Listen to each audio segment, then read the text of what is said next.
Lorsqu'au 5e siècle, avant Jésus-Christ, les Juifs passèrent des moments difficiles, le prophète Isaïe prononça des paroles d'espérance et de foi. Isaïe lui-même dut lutter contre l'incompréhension et le découragement. Et de même, les gens ont parfois l'impression que personne ne pense à eux. Leurs noms se perdent dans le vent, même s'ils hurlent. Mais tandis qu'Isaïe méditait en silence l'histoire de sa vie, une pensée d'encouragement grandit en lui. Jamais il n'avait été réellement seul. Il y avait toujours comme la présence d'un ami, tantôt au lointain, presque invisible, tantôt à portée de la main. Même lorsqu'aucun de ses amis ne l'écoutait, ou bien quand ils étaient loin, il pouvait ouvrir son cœur à quelqu'un, il pouvait raconter au Dieu vivant ce qui le préoccupait.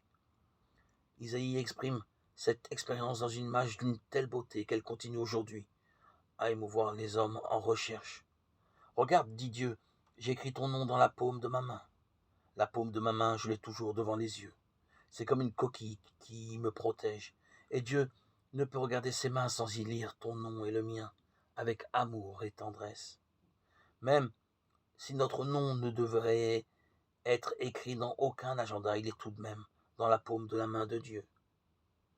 S'il en est ainsi, la meilleure chose à faire, par exemple, le soir, c'est de déposer tous nos soucis, toutes nos attentes entre les mains de Dieu. Là où nous sommes aimés au plus profond, nous pouvons confier toute notre vie. C'est ainsi que Jésus a prié sur la croix. Père, entre tes mains je remets mon esprit. Luc 23, 46. Quels sont les soucis de mon cœur? Quels sont les rêves, les attentes que je ne peux confier à personne?